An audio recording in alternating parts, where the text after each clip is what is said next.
It's the week ending Saturday the 21st of May, and this is The Week Unwrapped. In the past 7 days, we've seen UK inflation hitting a 40-year high, with unemployment at a 50-year low, over 250 Ukrainian fighters evacuated from the Azovstal steel plant in Mariupol, and 36 years after the original, the Top Gun sequel having its red carpet premiere at Cannes. But we're here to bring you some stories that passed under the radar this week. Big news not making headlines right now, but with repercussions for all our lives. I'm Olly Mann, and let's unwrap the week.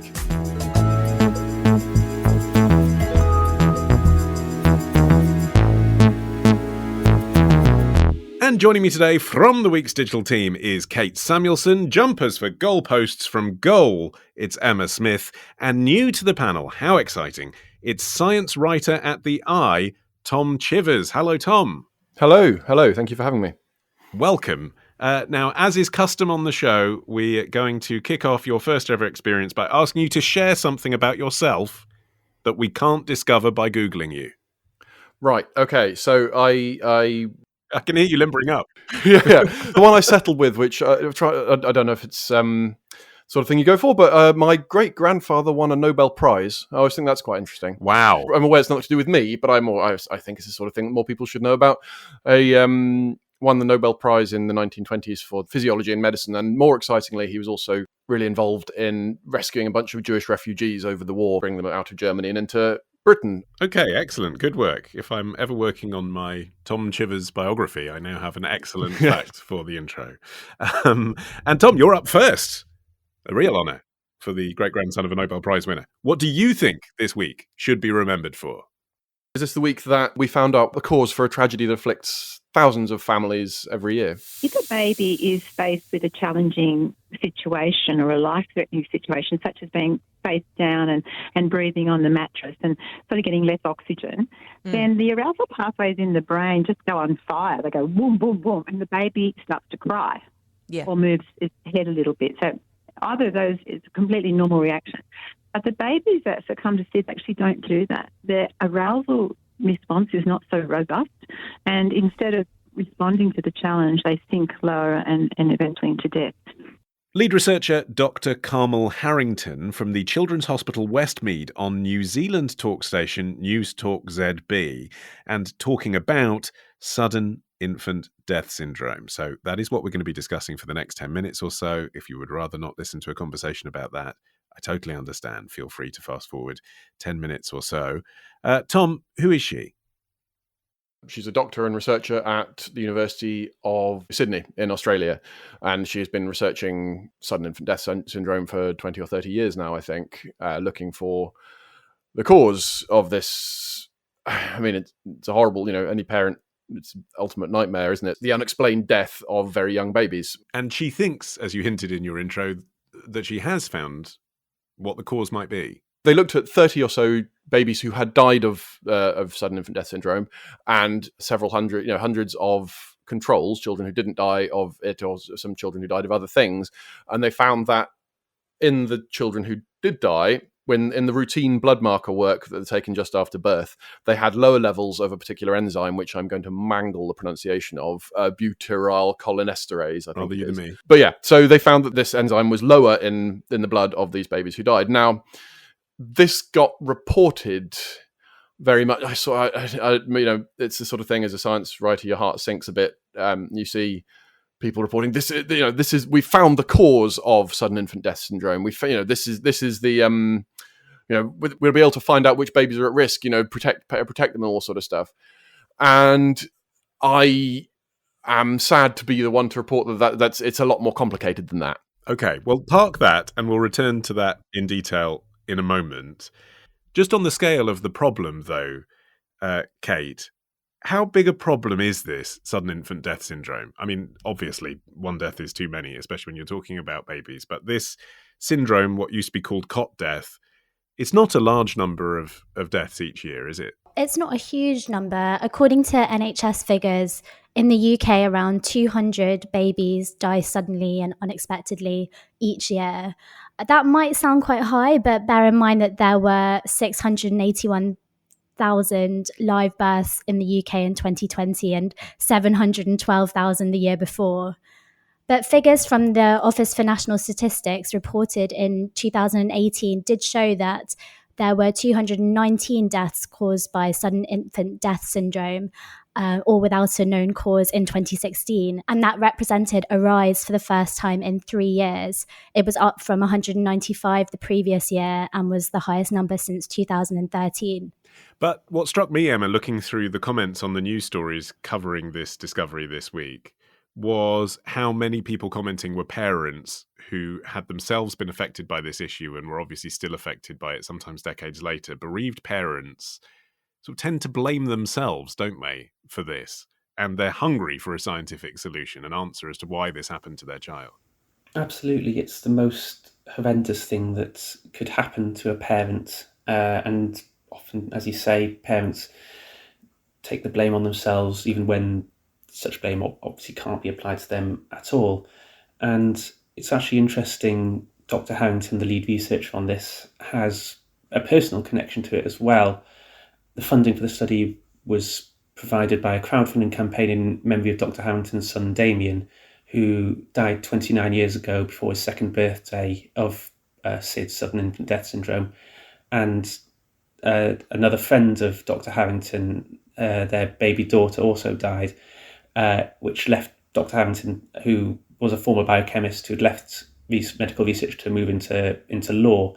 She returned to medical research to work on this, obviously with sort of such personal motivation for doing so, and has provided a certain amount of hope providing research into this. Okay. So, Tom, the way it was reported was kind of like, it seems that levels of enzymes directly impact your chance of fatality from SSID, but you're suggesting that's not necessarily the case. Yeah, I mean, that would be wonderful. We may find out that is exactly what is the case and that you can use this as a sort of indicator of which children are at risk in future. But at the moment, it's just not there. If you look at the numbers in the paper that she released, there is a difference in the average level of this chemical between the kids who died and the kids who didn't. But it's quite a small difference. I hope you won't mind me going a bit into the numbers, but it's like please, the average in healthy kids was 7 units per milligram, and the average in the ones who died was 5.2. So it's a real difference. But the thing is, if you look at the range of the numbers, it's huge. Some of the kids who were fine had levels that were as low as 1.7 and as high as 23.3, and whereas the kids who died, because there were fewer of them, had I forget the exact numbers, but it's between like 3 and 6. So the point is, if you take this blood test and you find a kid has any level of these numbers, it doesn't give you a reliable indicator of how likely they are to die. There's just not at this point something that could tell you reliably the risk. Maybe in a while you could say this, like we use for Down syndrome screening antenatal now, you could say this means you go up from a 1 in 1,000 risk to a 1 in 300 or something like that, and you can use it as a sort of how for your own confidence, how confident you can be. But it's not something that'll tell you this child is going to die and this one isn't, and we need to really concentrate on that. It's just not going to work like that. I suppose there's also the issue, Kate, about even if this is definitely the case and you find out that your child has this enzyme to a lesser extent than other babies and therefore might be at higher risk, what can you do about it? As a parent, you might actually become more anxious. And what can you do anyway? It's something that happens to them when they're asleep. Yeah, I think later down the line, the authors of the study and the researchers are hoping to look at ways to potentially boost the enzyme in some babies. But in terms of the here and now, there are some things that can be done to reduce the risk. The Lullaby Trust, which is a charity that raises awareness of sudden infant death syndrome, promotes something that it calls the ABCs of safer sleep. That's always sleep your baby on their back in a clear cot or sleep space. In other words, make sure that you don't have toys and pillows and special blankets and things in a cot with the baby. And also another thing that's really promoted by the Lullaby Trust and doctors in general is for babies to sleep on their back. That's actually quite different from what a lot of us probably experienced when we were babies, when parents were told to always sleep their babies on their tummies, thinking that there would be more of a choking risk when babies slept on their backs. But actually, over the years, that's been disproven. And now the advice is for babies to sleep on their backs because there's less chance of suffocation. And there are also some things sold like socks and bracelets which can monitor a baby's breathing. But it's my understanding that neither of these things have been proven to decrease the risk of SIDS. Okay, so that's our sort of public service broadcasting bit. That's all good advice to any parents out there. But Emma, I suppose the flip side of what I was saying to Kate is, if you think your child isn't at risk because you've done a test for this enzyme, then you could perhaps ignore some of that advice or feel like it's not as relevant to you when we know that that's the advice that saves the lives of kids. 100%. And in fact, the Lullaby Trust, which Kate name-checked there, have urged caution in reaction to this story, saying that it could give false hope to families and play down the importance of safe sleep advice. So I think that, as Tom has mentioned, the idea that we've discovered the cure for SIDS, as it were, has to be taken with an extreme pinch of salt, because obviously there is a huge amount of caution and a huge amount of care that needs to be taken. And in fact, Dr. Harrington herself has said that obviously there's a lot more research left to be done. She wants to take measuring levels of the enzyme, which I won't attempt to pronounce, and make a routine check in newborns, which she admits could take up to 5 years to get consistent results. The other thing is that with screening programs in general, you have to be really, really careful.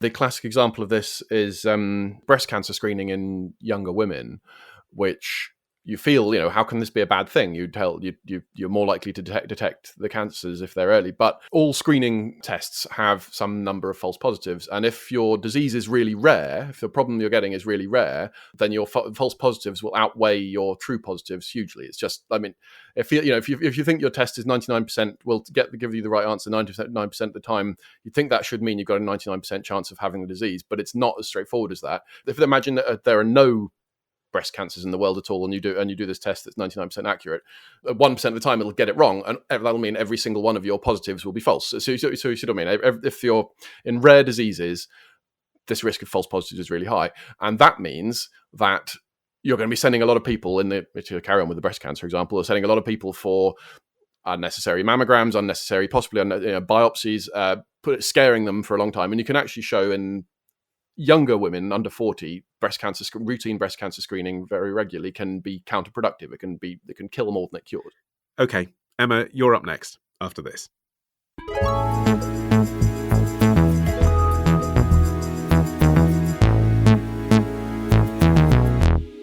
All right, Emma, your turn. What do you think this week should be remembered for? Was this the week the rollback on trans healthcare in the US started slow?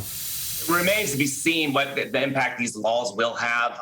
There's no doubt that this will take a toll on the youth, the children and their families, as far as having greater stress. As I said on the floor, it's hard enough growing up. It's even harder growing up and being different. But imagine growing up, being different, and then having the state legislature, the leaders of the state, putting a target on your back. Alabama legislator Representative Neil Rafferty speaking to ABC News last month. And Emma, since then, there's been some heat developing around this story. What is it? So a judge in Alabama has blocked part of a law on transgender minors getting healthcare in the US state. The ruling now means that trans minors can now access medicine, hormonal treatments as part of their transition. And this comes less than a week after the law banning these treatments came into effect. So when we say minors, what age are we talking about here? Is it under 15, under 18? What's the cutoff? Yeah, so we're talking children whose healthcare is still subject to their parents or guardians, so children under the age of 18. 18. So that's a huge difference, isn't it, when you're talking about, a 14-year-old and an 18-year-old. And there was plenty of reaction on social media in Alabama, and for people who follow stuff that's happening in Alabama, about this when the law was first introduced, people saying this is outrageous, it should be up to children to decide, their parents to decide, families to decide, how can you put people in prison, etc., etc., etc. None of those actually appear to be the reason, though, that this federal judge has blocked this law. What reasons has he given?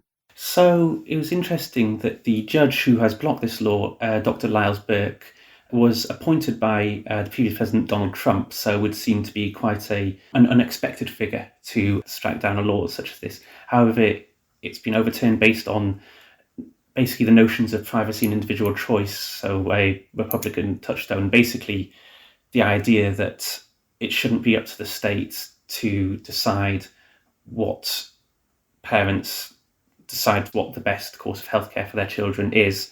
The law's been blocked effectively on grounds of freedom of choice for parents and the families involved. Yes. And choice is one of those words, isn't it, Kate, in the States, which is under a lot of political weight. But it seems to me a bit like with abortion, where even if you are pro-choice, you might concede there is obviously a discussion to be had about what is the most ethical cutoff point for performing a termination. There is obviously a discussion to be had about when is the right time to introduce gender-changing medication for trans minors. It just feels like that nuanced conversation about trying to scientifically appraise when that might be or ethically isn't really being had. It's either ban it and send people to prison, or it's, yes, let 5-year-olds have medication. I mean, obviously the answer's somewhere between those things, isn't it? Yeah, and Neil Rafferty, who we heard in the clip just now, who's the Democrat and only openly gay member of the Alabama legislature, he pointed out that no one's been arguing that minors need to make these decisions by themselves. That was often a criticism leveled at this bill. And he explained that children who are questioning their gender identity are surrounded by a big team of not only just their parents, but healthcare and mental health providers who help the family guide the process. He said it's a very intensive process. It's not done overnight or over a couple of months. It's a lifelong process. So that the point that minors aren't equipped to make decisions like this in some ways is a bit of a moot point, because they're not making decisions like this on their own. They're part of a big team. And of course, they have private healthcare mostly, Tom, as well. And there's a lot of money to be made in prescribing anything in the States. I do wonder whether that plays a part in these decisions as well. It seems incredibly stupid to me to ban these surgeries and this medication by law. That seems an obviously bad decision, and it should be down to clinical decisions and so on. I do think it is worth, Matthew Iglesias, the journalist, made an interesting point recently that in every other area of American healthcare, there are obvious incentives for overtreatment. The opioid crisis is caused heavily by the fact that American doctors make money from prescribing things, and we broadly speaking, here in the UK, we are very comfortable saying the capitalist-led system of healthcare has many great strengths for innovation, but also very, very obvious drawbacks in that the market for drugs and surgeries get overprescribed because it helps the doctors and the hospital's bottom line if you do that. This is a risk in this situation as well. I think there is, it would be surprising if trans supporting medication was the only area of American healthcare that wasn't affected by these capitalist incentives. So I think that is a thing to be wary of, I think. And Kate, for trans people or people who think they might be trans and are coming out, whatever the sort of nuances of this particular debate, if that's what we're calling it, or, legal tussle, the bottom line is you feel like you're in the middle of a culture war, which I imagine is not helpful when, you're feeling vulnerable yourself and coming to a difficult decision. Yeah, definitely. A survey by a non-profit group called the Trevor Project found that 93% of transgender and non-binary youth said that they had worried about trans people being denied access to gender-affirming medical care due to state or local laws. And it's important to remember that even though in some ways this is a victory for the trans community, the judge did leave in place other parts of the law that ban gender-affirming surgeries for transgender minors, and also a provision that requires counsellors and other school officials to tell parents if a student discloses that they think they are transgender. It's interesting that there are elements, sort of echoes between the law and the debate, as it were, going on in Alabama and the current state of trans healthcare in the UK.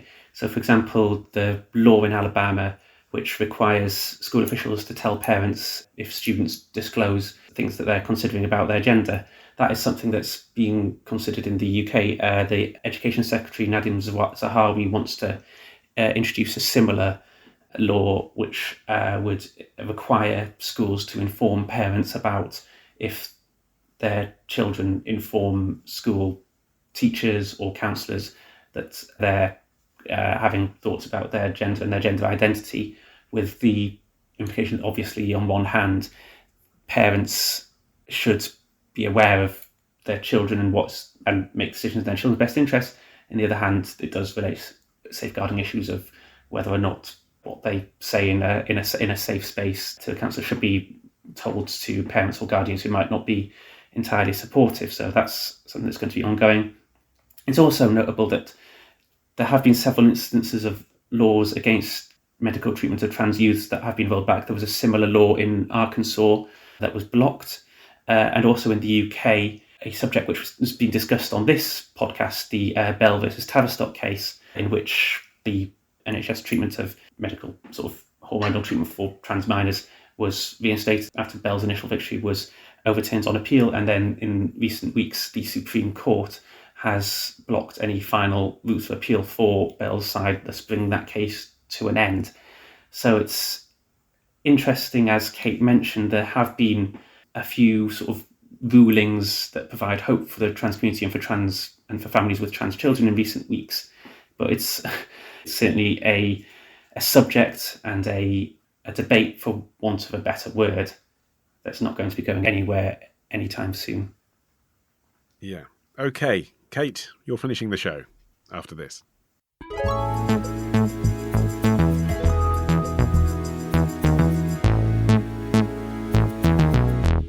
All right, Kate, you're finishing the show. What do you think this week should be remembered for? Priti Patel gets trigger happy. What is the reasoning behind this? Because it's a good headline grabber, Taser. You know, Priti Patel is addressing this issue today. And there's no doubt about it. She knows this, we know this, that in terms of reassurance after what happened to Sarah Everard, who we were talking about earlier, in terms of what we've seen in terms of revelations from the Metropolitan Police Force in recent months, there's an awful lot of reassurance that is needed for the British public in terms of our relationship with the police. But handing out tasers to volunteer policemen and women, the phrase in my head is just what could possibly go wrong? Well, potentially quite a lot. Presenter Simon Thomas on Tuesday's Jeremy Vine show on Channel 5. Kate, what was he talking about? So at the Police Federation's annual conference on Tuesday, Priti Patel, the Home Secretary, announced that she was authorising special constables, who are also known as volunteer police officers, to carry tasers for the first time. The Home Office has said that this would ensure such individuals are, quote unquote, not at a disadvantage when facing an attacker wielding a knife or a marauding terrorist. And these volunteers will receive the same taser training as paid police officers. They'll need to complete 2 years of service before being equipped with a taser, and also every officer who patrols with a taser will need to wear a body camera. Okay, so before we go any further with tasers, just so we're all clear, what is a volunteer police officer and what powers do they have? So there are nearly 9,000 special constables or volunteer police officers in the UK, which is down from a peak of 20,000 in 2012, according to The Telegraph. And they take part in frontline police work. So they do things like patrol the streets or crime hotspots. They assist at a scene after a traffic accident, for example. They might provide security and crowd control at a big public event. They might also do things like enforce road safety laws. And to apply to be one, you just need to be a UK national or a national of a country within the European Economic Area. You have to be at least 18, in good health, and you have to have a good grasp of written and spoken English. It's interesting, isn't it, Tom? Because I think the public at large don't necessarily know the difference. I mean, you look at police officers and their costumes, you wouldn't necessarily know, oh, that one's a trained officer and that one's a volunteer. I think they're called uniforms rather than costumes usually. It's not fancy dress. Yeah, I mean, when you do say, they say community support, and I have very little idea. I wouldn't be able to tell you if they're legally allowed to arrest me, for instance. I imagine they probably are. They are. Good. Okay, that's worth knowing. So I shouldn't go and knock one of their hats off. They have exactly the same powers of arrest as regular police officers. But they're not paid. I mean, it's a bit weird, isn't it, Tom, that we're in this situation where they seem to be doing quite important police work and they're not paid. It does seem strange, but I get, I suppose I would rather have more people, like if it expands the police force and if we agree that, broadly speaking, with a large question mark for a lot of people, that police are good things, then I suppose it's better, But yeah, you do wonder about the sort of person who really wants to go and be an unpaid police officer, and if they're the sort of person who wants to go and referee non-league games or something. But yeah, so no, I'm intrigued by their existence, and I would love to know what the impact on crime statistics is of having them or not having them, but I afraid I can offer you no insight whatsoever. Okay, so Kate, has the demand come from them that they want tasers? Who's saying that they should get tasers apart from the Home Secretary? I think that there have been calls for special constables to have tasers for quite a long time. The chairman of the Association of Special Constables said special constables predominantly fulfill forward-facing duties, often in a conflict environment, and they deserve the same protections as their regular colleagues, which I think does make sense if you consider that they're often dealing with drunken disorderly behaviour, they're often first at a scene, they're often, they are really frontline, and at the moment they only have, I think, batons and a kind of variation of pepper spray, and those are the kind of weapons that they have at their disposal, which in some situations probably just aren't that effective. Yeah, I'm conscious of our international audience, Emma, who will be listening to that and thinking, crikey, do we really put people who are volunteers into the line of fire armed with batons? Like, of course they need tasers, and in my country they'd have a gun. Yeah, and certainly it's the debate that's sort of between arming police officers or not, and certainly that's something of a different debate. And I mean, there is also the issue in terms of giving tasers to the volunteers who in some cases will work minimum 4 hours a week while working in other jobs. And the question that people have about arming these volunteers with tasers is, will they have been given enough effective training, given that they're only working part-time, in order to use these things safely? Amnesty International have criticised the proposals over worries about a lack of expertise for the people who will be using these tasers, because while tasers, they're designed just to cause incapacitation, they are not supposed to be deadly weapons. The fact is, if a taser is aimed at someone's chest, it can cause serious injury and in some cases can kill. So we want to make sure that anyone who is being sent in as a frontline officer, whether voluntary or full-time, is given as much protection and as much armoury to do their job safely and effectively as possible. But at the same time, giving a volunteer a potentially deadly implement is something that has to be done with extreme care and only with the best possible training. I suppose there's the psychological effect, though, isn't there, Kate, on the person who's shot the taser, if it does end up killing someone, that is distinct and different to the baton, isn't it? Because the intention is so far away from causing a fatality that must be a very difficult thing to deal with. We talk a lot about victims and how they feel, especially people who've been profiled and then tasered. But actually for the police officer, especially if they're volunteers, knowing that you've killed someone with your taser must be a very, very difficult thing to deal with. Yeah, I can't even imagine how that must feel. And I'm sure that that's something that's covered in the taser training, and they try and help prepare people for that possibility. I think the issue isn't really how often tasers are used. It's more about who they're used against. And there's lots of research that shows that tasers can be used in a really discriminatory way. In 2020, the Home Office actually said that in England and Wales, tasers were used against someone perceived as being from a black ethnic group at a rate that was 7 times higher than someone perceived as being from a white ethnic group. And a report by the Independent Office for Police Conduct, which is the police watchdog, in 2021, so last year, found that black people are more than twice as likely to be tasered by police for longer than their white counterparts. And so there's, this is a real issue. It's the kind of people that end up being tasered, it's extremely discriminatory. But we don't know that volunteer police officers are going to be more discriminatory than the current police force. I mean, I'm not saying that's a good thing, but we don't know that problem is going to be exacerbated by, giving tasers to volunteers too. No, that's exactly right. I suppose there are just question marks over the use of tasers in general. And I think this news from Priti Patel, this announcement, has really driven conversation about whether tasers are the best way for police officers to protect themselves, or whether more needs to be done to ensure that they're used in a correct and adequate way, and only when they're absolutely necessary. I mean, body-worn cameras are worn, aren't they, if you're carrying a taser, Emma? Do you think that would give people reassurance? Yes, I think that certainly that would offer people reassurance. And it is worth noting that in response to the IOPC report, several chief constables came out and criticised the report, saying it was lacking detailed evidence. Lucy Dorsey, who's the National Police Chiefs Council lead for Taser, said the report was based on fewer than 0.1% of incidents. and that unarmed officers were being forced to make split decisions in violent situations every day in order to keep the public safe, and that providing trained officers with tasers, it was very much keeping them safe, and that the idea of the tasers being disproportionately used on ethnic minority groups, disabled people, was based on a small amount, a cherry picking of evidence, in her opinion. Certainly, if you're going to more widely deploy tasers, which certainly has been the case in the last 4 years, the number of taser deployments has gone from 16,900 to 34,400, and 7 of the 43 UK forces now offer all officers tasers.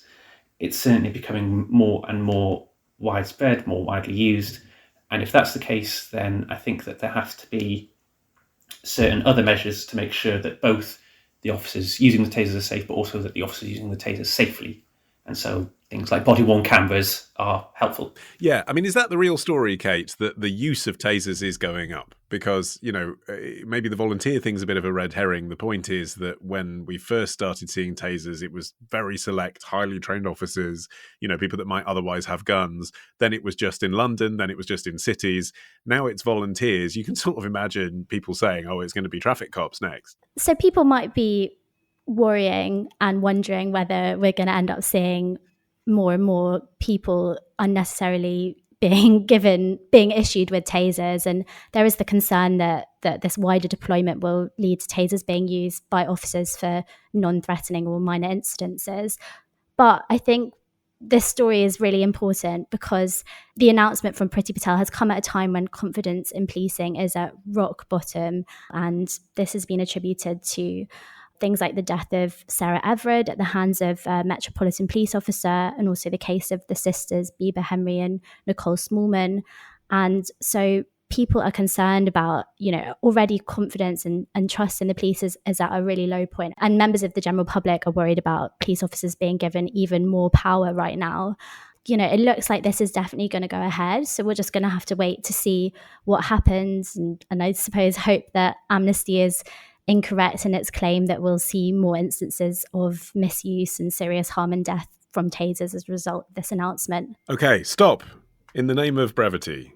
With that, we pause our high voltage conversation for the week. My thanks to Emma, Kate, and Tom. You can follow this show for free and get every episode as soon as it's released by searching for The Week Unwrapped wherever you get your podcasts and tapping follow.